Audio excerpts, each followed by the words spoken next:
Good morning, hello viewer. সকাল সকাল ঘুম থেকে উঠে পড়েছি। এখন ব্রাশ করব, অনেক কাজ, অনেক কিছু করতে হবে। এখন সকাল হয়ে গিয়েছে, তো ব্রাশ করে দেন আমরা অন্য কাজে চলে যাবো।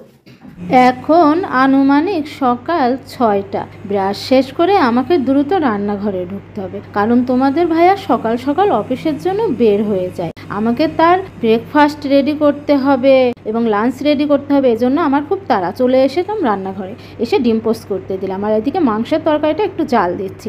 আর ওনার জন্য ডাইনিং টেবিলে এটা ভাজি, পুঁইশাক, মিষ্টি কুমড়া, চিংড়ি মাছ দিয়ে, আর এটা হচ্ছে কচুর মুখি দিয়ে চিংড়ি মাছ রান্না। তো ওগুলোর সাথে আমাকে বললো আমাকে একটা ডিম পোস্ট করে দাও, তো আমি ডিম পোস্ট করে দিয়ে ওনাকে খেতে দিলাম। এখন আমি ওনার লাঞ্চ রেডি করব। তো মাংসের তরকারি দিচ্ছি লাঞ্চে, আর ভাত দিব।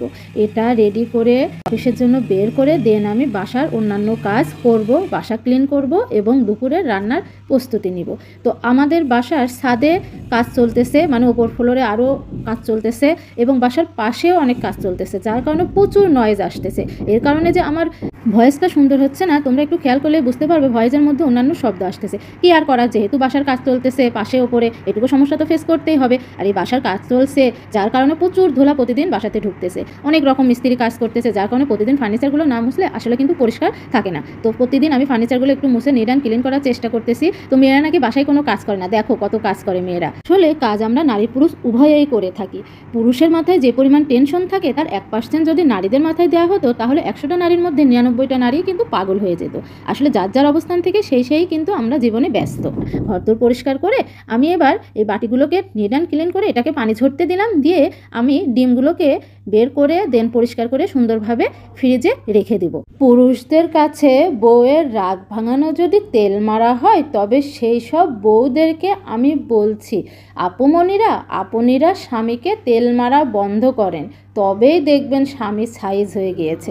স্বামীকে তেল মারা বলতে আমি এখানে বুঝিয়েছি তার সেবা করা, তাকে ব্রেকফাস্ট, লাঞ্চ, ডিনার রেডি করে দেওয়া, তার সংসারকে গুছিয়ে রাখা, তার কি লাগবে কি না লাগবে সবসময় খেয়াল রাখা, এগুলোকে বুঝিয়েছি। তো চলে আসলাম রান্নাঘরে দুপুরে রান্না করতে। আজকে সরিষা ইলিশ আর পুঁইশাক দিয়ে চিংড়ি মাছ রান্না করব। তেলের উপরে সরিষা বাটা আর পেঁয়াজ বাটা দিয়ে মশলাটাকে সুন্দরভাবে কষিয়ে নেব। দেন অন্যান্য ইনগ্রিডিয়েন্টস যে মশলাগুলো দেওয়া লাগবে সেগুলো সব একে একে দিয়ে দিলাম, দিয়ে মশলাটাকে কষিয়ে নিব। কষিয়ে নিয়ে এর মধ্যে একটি একটি করে মাছ দিয়ে দিব। মাছগুলো সাজিয়ে দিব, একটির গায়ের উপরে আরেকটি দিব না, কারণ এই মশলাটা কষে মাছগুলোর গায়ে লাগতে হবে। প্রথমে এই এক পাশে যখন মশলাটা কষে মাছের গায়ে লেগে যাবে, তখন আমরা মাছটাকে আরেক পাশ উল্টিয়ে দিব, কারণ দুপাশে এই মশলাগুলো লাগতে হবে।